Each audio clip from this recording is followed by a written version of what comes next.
Shut up and sit down. Hello gang, Colin here, Festa 67's workshop, and yes, part 6, build the legendary cyborg RoboCop from the wonderful folks at Fanhome. Now, if you want to grab your very own RoboCop and build along with me, click this link just here below, head over to the Fanhome website, start your subscription, and you can build along with me, because we're going to have this journey together, folks. And in later episodes there are going to be little modification sessions going on where I'm going to be just doing a few little tweaks just for my own preference on this build. Right, magazine number 6, what does it give us? It gives us the postmodern Prometheus part 2. There you go. And this gives you all the different pieces on the background history of the movie.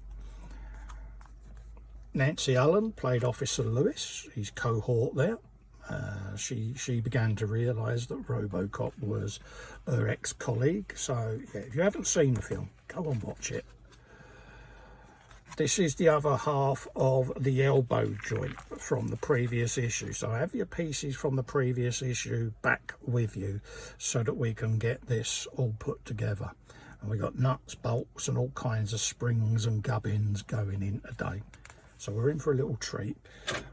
Pack number 6 comes like so, as you can see, with all your components in there. So have that ready to go, folks. And by the end of this issue, we should end up with, from the previous issue, the parts that we had saved, and we'll end up with this whole piece here that is underneath this armour, just in his right elbow. So that's what we're going to end up with, that little bit there. You've then got 100 years of robots. This is the Jacquard machine, an invention that changed the textile industry, absolutely. Automated looms and things like that, and it was the old punch cards for the Jacquard loom and things. So yeah, very simple technology, but back in the day this was all cutting edge, folks. And later on with computing, these cards came back into their own at very early stages of computing. Now I'm feeling old because I can remember playing this game back in 1980s. Battlezone. I used to love playing that in the arcades, folks. So yeah, three-dimensional games. Back in the early days of video gaming, folks, this is what we had. Us old crusties, we had machines like this, and that was cutting-edge graphics to us. Yeah, witchcraft and tomfoolery sprung to mind. How did they get a TV to do that? Yeah.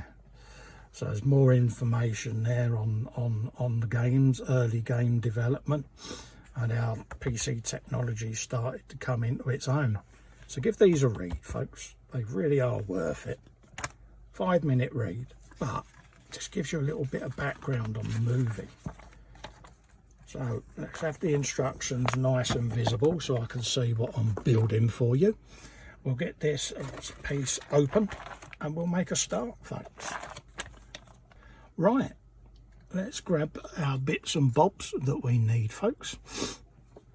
We've got this piece here that the nut goes into, so we want to start with that. So we want to grab our nut, pop that in there, just like so. And then this little tinsy-wincy piece is a little retainer that retains that nut like that. So we just want to line that up, and we want a couple of tinsy-wincy KP screws on that. Now we're going into plastic, so we don't need the 3-in-1 on this. Let's just do that so that those ejector pin marks are on the inside. Don't want them on the outside, do we? Not on the bit we can see. There you go. Line your screw hole up, he says optimistically.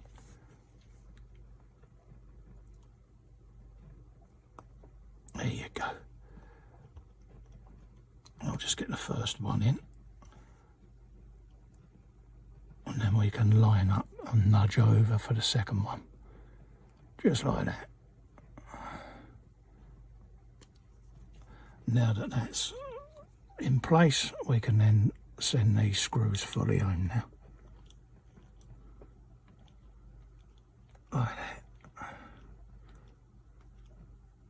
All done. Turn it round and do the same again on that side. And this little plate holds that nut in place for later on. You've got a little cover that goes over this in a later section. So that's what you end up with.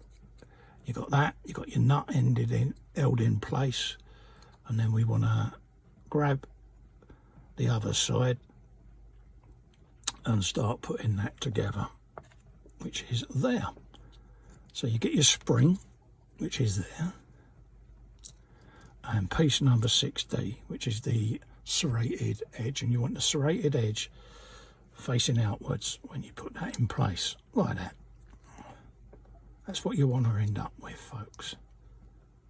And the spring makes this move forward and lock into place when you're orientating his arm.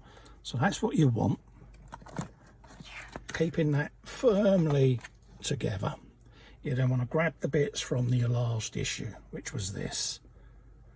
And then this goes over that peg and engages into the other serrated half. Hear it? Grab that half, put that on. You haven't got to worry about the nut because that's now held in place, if you remember rightly, from what you put in. You then want to grip that with your fingers, like so. And you got a 6/8 screw that goes all the way through there, like that, and engages into the back of that nut. So we want to just put a couple of turns on that, just so that it starts holding onto the nut. Don't want to go fully in, but I just want to get that so that it's partly engaged. So now I can move it around because I've got a couple of BP screws to go in. So I'll grab that off of there, and then we can now hold this and put our BP screws in, folks. And they go in these two little holes. So just grab that, pop that in there, and we can start screwing these two halves together now, and that'll pull that all together,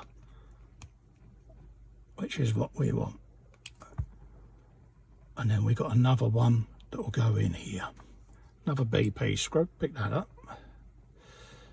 If you remember, I haven't tightened that one up yet. I shall come back to that in a moment. That's my adjustment for the tension on the arm. But it just enabled me to put them two halves together like that. See? And you can hear that joint. Hear it? That's what you want. Now I'm reasonably happy with that, but I can just send that down a tad more if I need to. There you go. It says check the movement, which should have some resistance because the gear will hold its position. Well, all I've done is I've just sent it down reasonably flush. It's not tight.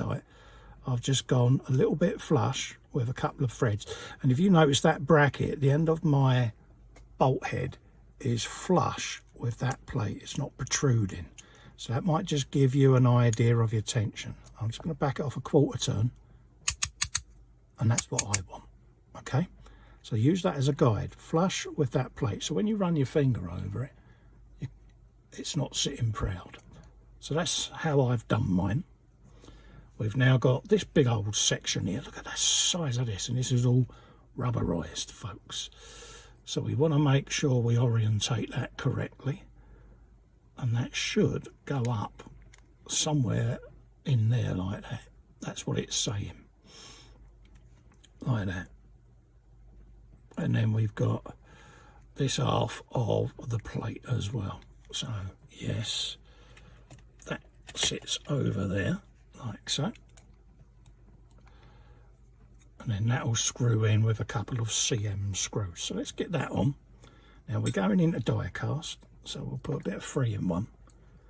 So let's get that bad boy on like that. And I'm only going to do these lightly at first, because I've got a feeling I need to engage this piece of rubber up in there.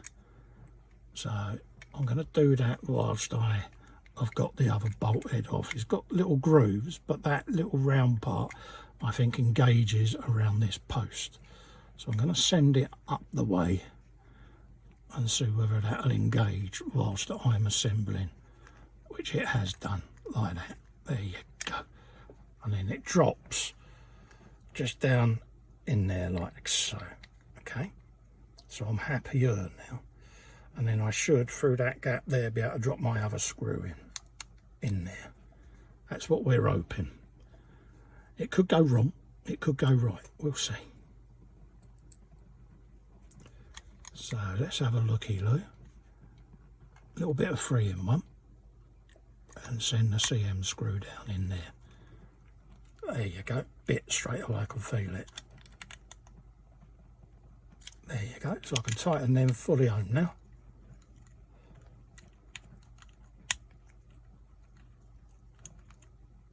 Look at that. And already you can see that that's looking pretty damn sexy, isn't it? And then the next issue will be the other half of this that goes on. You'll then have a bicep piece that goes in. So this is like his rubberized undersuit almost. But you can already see that that is beginning to take shape. So that's that stage now complete. It says put the assembly inside the elbow, blah, blah, blah, blah, blah. Screw it all together and then put this to one side until the next issue. So that's what I'm going to do, folks. So that gives you an idea of where we're at the end of this episode. So I'll just let you see that. Look at that. Oh. In the meantime, if you want to grab one of these and build along with me, hit up the link just at the bottom of the screen there. Head over to the Fanhome website, grab your very own RoboCop, and until the next issue, stay safe, stay well, and we'll see you in the next part. Bye-bye for now. Ta-la. Oh, look at the size of that.